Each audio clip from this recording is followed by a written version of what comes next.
수많은 위험한 동물들 중 한 마리와 마주쳐야 할 위험스런 불행한 상황에서 여러분이 제일 하기 싫은 걱정은 그걸 못 보는 거예요. 위장술을 마스터한 이 교활한 사냥꾼들을 살펴봅시다. 여러분은 교활한의 영어 단어 스니키의 애너그램이 뭔지 아세요? 스네이키요. 맞아요. 근처에 뱀이 있다는 걸 알기 전에 뱀은 여러분을 물 수 있는 능력을 확실히 갖고 있죠. 그리고 우릴 진짜 물기 좋아한다니까요. 매년 약 450만 명의 사람들이 뱀에게 물려요. 인간에겐 불행하게도 독의 생산량, 즉 한 번에 독샘에 품는 독의 양이 가장 높은 뱀은 또한 신중함의 전문가예요. 여러분께 가분살모사를 소개합니다. 안 돼요. 물러서세요. 이 뱀종은 코트디부아르, 가나, 기니, 라이베리아, 시에라리온, 토고를 포함한 서부 아메리카의 아열대 숲과 사바나에서 발견될 수 있어요. 엄청나게 뱀이 많네요. 보통 약 1m에서 2m 길이로 자라고 몸무게는 9에서 11kg까지 나갈 수 있어요. 이것으로 가장 크고 무거운 독사 중 하나가 되죠. 제가 단지 극적인 효과를 위해 이런 말을 하는 게 아니라 이 종은 독이 있는 뱀 중 가장 큰 송곳니를 갖고 있어요. 종종 길이가 5cm 혹은 그 이상이며 사용하지 않을 때는 뱀의 입천장에 기대어 접혀 있어요. 제가 가분살모사를 무시무시하게 들리게끔 했나요? 만약 아직도 안 무섭다면 지금이 이 생물의 코에 한 쌍의 뿔처럼 보이는 거대한 비늘이 있다는 걸 여러분에게 알려줄 좋은 기회일지도 모르겠네요. 넓은 삼각형의 머리와 세로로 갈라진 동공과 잘 어울리죠? 내복 동물로서 이 생물은 갈색을 띤 회색의 얼룩덜룩한 비늘을 최대한 활용하는 걸 좋아해요. 비티스 가보니카는 농담이 아니라 이들의 실제 과학적 이름이고 야행성 사냥꾼이며 숲 바닥에 있는 나뭇잎이나 식물들 아래에 완전히 가만히 누워 공격하기 전에 먹이가 지나가기를 기다리죠. 이 뱀은 육식동물이에요. 먹이는 주로 설치류, 새, 개구리, 도마뱀이죠. 이것의 사냥 능력은 주변 환경과 완벽하게 어우러지는 이 재주로부터 큰 혜택을 보고 있어요. 이것으로 심지어 몽구스나 산토끼와 같은 더 큰 동물들을 쓰러뜨릴 수 있어요.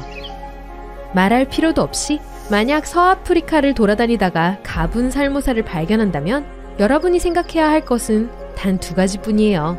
첫째, 쓰다듬지 마세요. 그냥 도망치세요. 비록 천천히 움직이고 느릿하지만 이 뱀들은 가장 빨리 무는 뱀 중 하나예요. 그리고 머리는 공격 시에 시속 281에서 321km 사이를 움직일 수 있어요.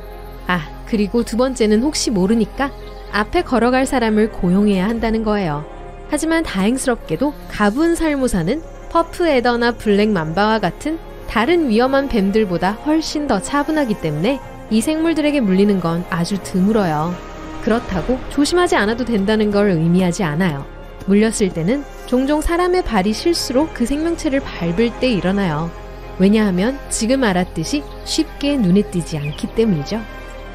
진짜로 물린 불운한 사람들은 진짜 심각해요. 가분살모사의 독은 2시간에서 4시간 이내에 해독제로 대응하지 않으면 아주 위험해요. 좋아요. 자, 그럼 많은 뱀들이 자신들의 이익을 위해 위장술을 사용할 거라 추측할지도 모르겠네요. 땅에 낮게 있고 특별히 넓지도 크지도 않기 때문에 말이죠. 발견하는데 문제가 없을 거라고 생각되는 더 큰 생명체를 살펴보는 것은 어떨까요? 얼룩하면 떠오르는 표범은 어때요?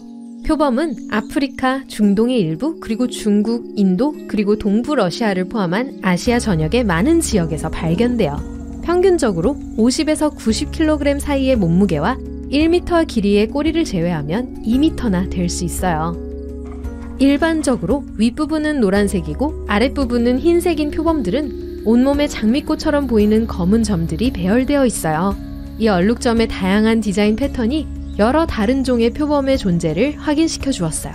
검은 표범들은 완전히 검은 털로 뒤덮인 털 덕분에 밤의 그림자 속에 숨어 있으면서 다른 동물들에게 몰래 접근할 수 있는 완벽한 요건을 갖추고 있죠.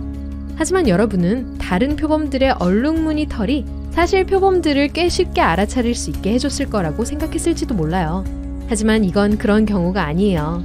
크기와 음영이 다양한 밝고 또 어두운 부분이 많은 환경에서는 반점, 얼룩 또는 줄무늬가 많은 것이 도움이 돼요. 아프리카 오지에 햇빛이 비치는 지역과 동물들이 그걸 어떻게 유리하게 이용할 수 있는지 생각해보세요. 끈덕지게 은밀하게 행동할 수 있기 위해 더 많은 능력이 필요한 것처럼 표범들은 또한 민첩한 나무 등반가예요. 다시 말해 위에서도 여러분을 스토킹할 수 있어요. 그럼 어떤 동물들이 표범의 위장술에 속을까요? 작은 설치류부터 워터벅까지 표범이 제압할 수 있는 건 모두 다요. 하지만 표범은 일반적으로 더 작고 중간 크기의 영양과 사슴을 사냥해요. 고맙게도 아프리카에서 사파리에 있는 동안 마주칠지도 모르는 모든 큰 고양이 종들 중에서 표범은 인간을 공격할 가능성이 가장 적은 종으로 보여요. 표범과 사람 사이의 위험한 만남의 대부분은 동물이 약해서 사냥을 할 수 없을 때 일어나요. 그래서 얻을 수 있는 모든 걸 가져가야 하죠. 표범의 거주지로 알려진 지역이 있다면 주위를 살피는 것뿐만 아니라 그들의 포복 능력에 대한 경계를 늦추지 말아야 해요. 시속 56km의 속도에 도달할 수 있는 동물로부터 도망치려고 하는 건 무의미하죠. 흥미롭게도 이건 사실 사냥하는 대부분의 동물들의 최고 속도보다 느린 거예요. 다시 한번 표범의 몰래 돌아다니는 능력의 이유를 알려주네요. 표범의 털이 위장의 관점에서 유리하게 작용되는 많은 이유가 있어요. 하지만 이게 별로 효과적이지 않은 곳이 어딘지 아나요? 눈처럼 하얀 북극은 어떨까요?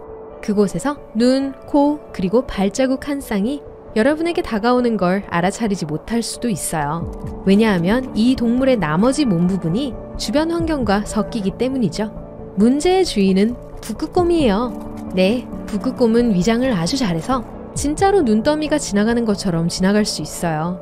더 놀라운 건 이 동물의 털은 심지어 흰색도 아니라는 거예요. 북극곰의 털은 노란색이고 피부는 사실 검은색이에요. 북극곰은 사냥뿐만 아니라 자신의 보호를 위해서도 위장을 해요. 북극곰이 세계에서 가장 큰 곰종의 육지 육식동물이라는 것을 고려하면 생각해보면 이상한 일이죠. 몸무게는 600kg까지 나갈 수 있고 길이는 4발로 있을 땐 1.5m, 서 있을 땐 거의 3m까지 갈 수 있죠. 털 때문에 발견하기 힘들지만 북극곰이 먹이를 찾을 때 선호하는 건 인내의 기술이에요. 곰이 사용하는 일반적인 사냥 방법은 물개의 숨구멍에서 완벽하게 가만히 있는 거예요. 종종 몇 시간뿐만 아니라 며칠 동안을 기다리죠. 때때로 이 인내심은 보상이 없을 때도 있어요. 그리고 심지어 물개가 숨 쉬러 올라올 때도 그 미끄러운 몸으로 인해 평균적으로 북극곰은 마주치는 물개 5마리 중 1마리꼴로 잡아요. 뭐 직접 손 걷어 아니죠? 이 경우엔 발을 걷어 처리하는 건 문제가 안 돼요. 북극곰은 아주 유능한 수영선수이며 물속에서도 사냥할 수 있어요. 앞발로 노를 젓고 뒷다리를 키처럼 평평하게 잡아서 시간당 10km의 속도에 도달할 수 있어요. 발에는 수영을 돕기 위한 약간의 물갈퀴가 달려있어요. 보통 물속에서 30초까지 숨을 참을 수 있어요. 다행히도 북극곰과 인간 간의 조우는 아주 드물어요. 1870년과 2014년 사이 기록되어 있는 두 종 간의 위험한 만남은 오직 73번 뿐이에요. 표범이나 가분 살모사 같은 경우에는 한 마리 찾으려면 애를 엄청 써야 해요. 문제는 우리보다 그들이 우리를 먼저 찾을 가능성이 크다는 거죠.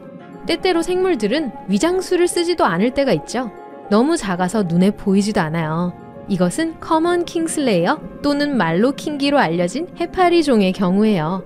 이 생물은 보통 3cm까지 자라요. 이걸 인간의 엄지손가락 크기와 비교할 수 있죠. 바다 아래에서 그렇게 작은 걸 찾으려 한다고 상상해보세요. 커먼 킹슬레이어는 4개의 촉수가 후광과 비슷한 조직으로 둘러싸여 있어요. 이 해파리는 대부분 호주 바다에서 찾을 수 있어요. 이 생물은 사실 호주를 방문해서 수영하러 갔다가 이들에게 쏘인 로버트 킹이라는 미국 관광객과의 불행한 만남에서 그 이름을 얻었어요. 여러분은 해파리가 하루 종일 바다에서 목적 없이 떠다닌다고 생각할지도 모르지만 대부분은 사실 활동적인 사냥꾼이며 킹슬레이어도 다르지 않아요. 이 생물은 심지어 수정체, 각막, 망막이 달린 눈을 갖고 있어요. 이것들은 해파리가 단지 빛과 어둠의 영역 사이의 차이를 아는 것 이상인 실제 이미지를 볼 수 있도록 해줘요. 불쌍한 킹씨가 알게 된 것처럼 킹슬레이어는 아주 작지만 매우 독성이 강해요. 닿았을 때 촉수 안에 위치한 화살처럼 쏘는 세포를 통해 상대 동물의 혈류로 독을 발사해요. 고맙게도 킹슬레이어는 사람들과의 만남을 직접 찾아 나서지 않아요. 하지만 매년 약 1억 5천만 명의 사람들이 온갖 종류의 해파리에 쏘여요.